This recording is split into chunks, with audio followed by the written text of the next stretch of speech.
আমার ভীষণ ভালো বন্ধুরা ভাইয়েরা যারা বলছেন যে রাজনৈতিক আন্দোলনে নেই, অরাজনৈতিক আন্দোলনে আছি,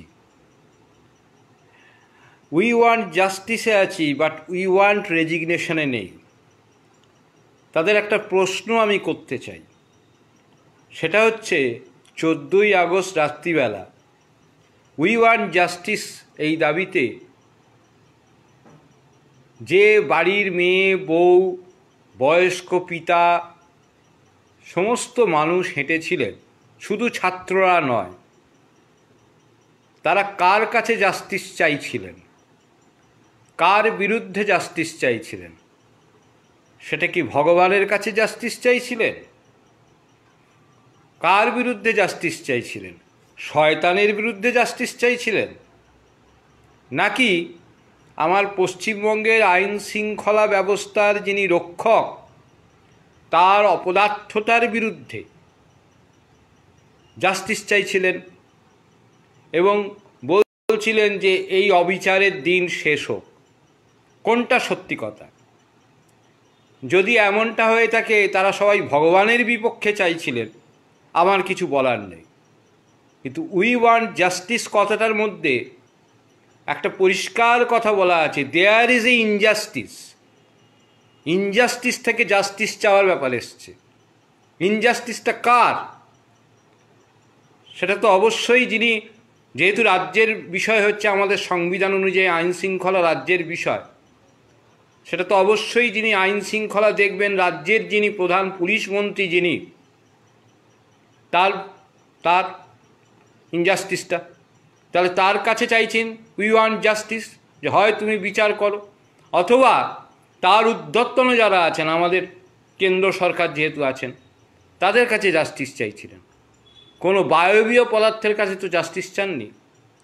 তো রাজ্যের যিনি প্রধান, তিনি তো একজন রাজনৈতিক দলের প্রধান, সেই হিসেবেই ভোটে জিতে নির্বাচিত হয়ে প্রধান। তাহলে রাজনীতি রয়েছে, তার বিরুদ্ধে যারা গেছেন তার রাজনীতি এবং তার দলের বিরুদ্ধে গিয়েই উই ওয়ান্ট জাস্টিস বলেছেন। এবং কেন্দ্রে যিনি প্রধান তিনিও একটি দলের প্রধান। তাহলে গোটাটাই একটা রাজনৈতিক ব্যাপার। তাহলে এখানে অরাজনৈতিক শব্দটা আসছে কোত্থেকে?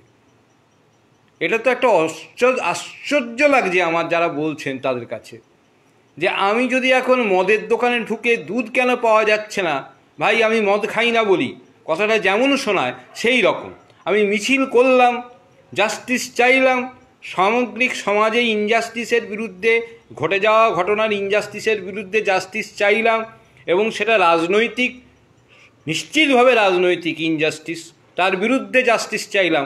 অথচ আমি বলছি আমি রাজনীতির মধ্যে নেই। মানে আমি জলে নামলাম, সাঁতার দিলাম, কিন্তু আমার কাপড় জামা চুল ভিজলো না বা ভেজা চলবে না। এ কি হয়? সোনার পাথর বাটি হয়? যদি কেউ সেরকম ভেবে থেকে থাকেন, তাকে বলবো তিনি আর একটি কথাও না বলে বাড়িতে বসে পড়ুন। যেদিন ইনজাস্টিসের বিরুদ্ধে উই ওয়ান্ট জাস্টিস ধ্বনি তোলা হয়েছে, যারা তুলেছেন, যেদিন ওই নির্যাতিতা মেয়েটির লাশটাকে নিয়ে গিয়ে দাহ করে ফেলার আগে পোস্টমর্টম করতে বাধ্য করা হয়েছে, সেটা পলিটিক্যাল অ্যাক্টিভিটি ছিল, নন পলিটিক্যাল কিছু ছিল না। যারা করেছিলেন তারা পলিটিক্সের লোকই ছিলেন। এটাই হচ্ছে সত্যি। যদি কারোর মনে হয় এখনও যে আমি অরাজনৈতিক থাকবো, কোনো দলে যাব না, আমায় খুব কষ্ট দিয়েছে ব্যাপারটা। মানে একজনের আমাদের অভিনেতা পুরনো আছেন রঞ্জিত মল্লিক, তারা দেখলাম একটা চিঠি লিখেছেন, ভগবানের কাছে বিচার চেয়েছেন।